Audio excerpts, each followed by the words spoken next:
Sweet Kentucky Fried Fuck, where do I even begin with this fucking thing? Good morning, metalheads of the internet, and welcome to a brand new episode of the Metal Meltdown. Today we are talking about the Fundamental Slimes And Humours, brand new studio album from Nekrogoblikon, and it's pretty funky.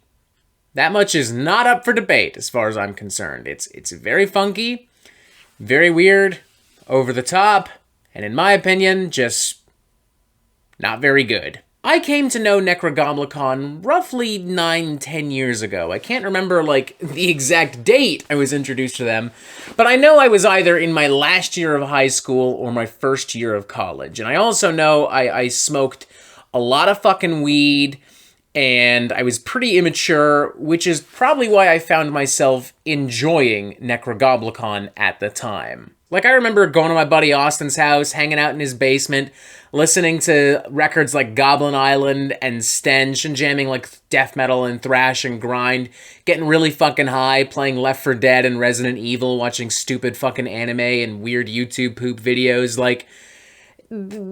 These records weren't great, but they were suitable for that environment, and I enjoyed them in that environment. But as the decade raged on, Nekrogoblikon and I drifted apart, and now we're at a point where I don't really think I would enjoy Nekrogoblikon now, even if I was still just a stupid, dumb, hopeless stoner hanging out in some dude's basement. I appear to have officially reached that point where Nekrogoblikon shtick just does not work for me. In any context, in any setting, in any capacity. The music is messy, sloppy, incohesive. I do not at all like the clean vocal delivery, period. It's just very nasally and screechy and squeaky and completely unappealing. Plus, the melodies and hooks themselves are just not really well written or produced. All of the jokes fall pretty flat for me. I'd go as far as to argue that this album has a very weak sense of humor. And the Goblin gimmick is officially just that. A gimmick. He's at best a hype man and at worst a fucking mascot. Which, fine, I guess it's not really that big of a deal, but I've never understood why the Goblin character, a character so important to Nekrogoblikon's identity, never actually contributed to any of the records in any significant fashion aside from goblin-themed lyrics. Maybe if they were all dressed as goblins, or if they were all costumed characters in the vein of a band like Gwar or Ghost, and all of these characters were actually contributing to the sound and the scope and the vision and the atmosphere of the band and of the music, sure. But in the case of Nekrogoblikon, it's literally just some guy dressed as a goblin. And the music itself doesn't even focus on goblins as much as it used to. On Goblin Island, every single song was about goblins. Here, not so much. I will concede that from a purely technical standpoint, there's some occasionally interesting shit here. Plenty of big, beefy fucking grooves and, over-the-top guitar pyrotechnics that I'm sure will delight and excite in small doses. I would definitely be lying if I said there weren't bits and pieces of yin and supernovas exploding in space, in particular, that I did not genuinely enjoy. Plenty of sweet and spicy guitar licks and harmonies and solos here.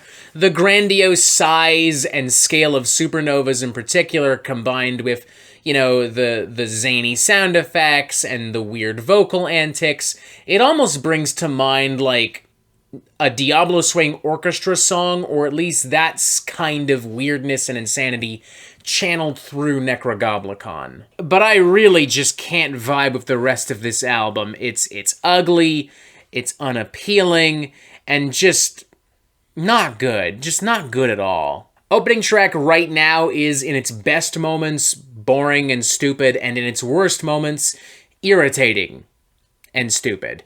That main riff is incredibly generic, incredibly fucking dull.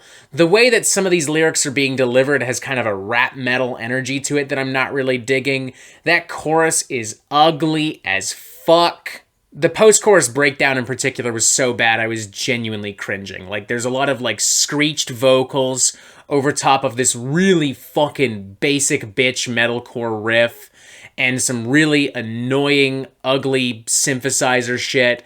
Not a fan. Not a fan at all. The following track, Golden Future, starts off a little bit better. It's got kind of a thrashy momentum to it, some galloping rhythms, a very mean, lean guitar tone, some keyboard melodies, and some sneering vocals that all combined, I don't know, it feels like something I might have expected on an early Revocation record, like something like the Self-Titled or Chaos of Forms. I mean, it's not perfect. The production makes it feel kind of flat and empty, but there's potential here.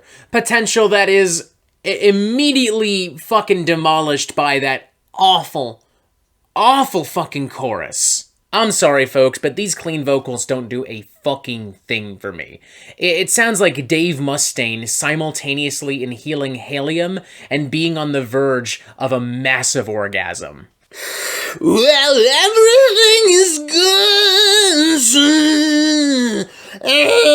Like, if for whatever reason that sounded like some 10 out of 10 Grammy Award-winning nonsense to you, congratulations, you will probably love Golden Future in its entirety. And you will also probably love This Is It.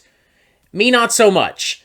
Duh. This is another track that does, to its credit, start off with some potential. There's some melodeath fury and drama that is akin to what I would expect from the Black Dahlia Murder, but maybe a little bit more anthemic and inspiring. But once again, all potential is quickly demolished by a god-awful fucking chorus, quite possibly the worst one on the entire fucking record.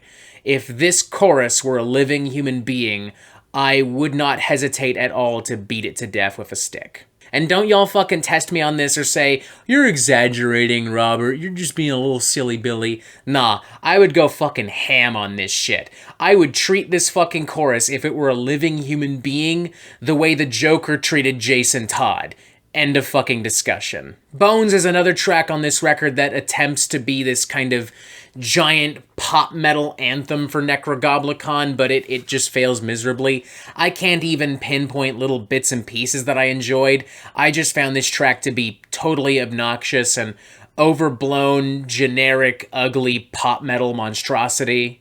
Going to Die briefly captures my attention with some fun, simple beats and some horn work, like tubas and trumpets and all that shit, but it also very quickly loses it with, you guessed it, irritating clean vocals. Overall, this track is also maybe a little too silly and zany for its own good. It's constantly distracted by all these different guitar parts and sound effects. Other tracks like Fancy Wind just feel aimless and directionless. The only part about this track I find myself remembering right now is that main synthesizer riff, because it eerily sounds like the song from the old Six Flags commercial. I've already had some pretty spirited debate about Nekrogoblikon online with people that I respect and admire here on YouTube, so I'm willing to bet that I'm going to be in the minority on this. And if that's the case, so be it. But I'm not going to give this a pass just because it's silly and it's zany and it's over the top. I'm not going to pretend that I love this album, that I enjoyed it just to make you happy, because I didn't. I just didn't. I tried to, I wanted to, there were little bits and pieces that I briefly did not despise, but for the most part, I just thought this was a terrible record. So, 1 out of 5... not my thing at all. Yeah. I'm sure the Nekrogoblikon fans will enjoy this. More power to ya. If you're young and you like to smoke pot and you're just looking for something really fucking dumb to jam to, why not? Who am I to judge? I did the same thing with Goblin Island and Stench back in the day. But yeah, even now I would probably rather listen to those records over the Fundamental Slimes and Humours, because this is just... it's just not good. Not in my opinion. 1 out of 5, terrible. Maybe one of the worst records of 2022, for me at least. Yeah. Not looking forward to reading the comments on this one. And that is it for the Metal Meltdown. I'm not an expert, nor do I claim to be, so what do you think? Do you like this record? Do you not like this record? And what do you want to hear from me next? And thank you for watching. Make sure you press subscribe right here so you get updates on the Metal Meltdown fucking immediately. And as always, you have yourself a fantastic fucking day.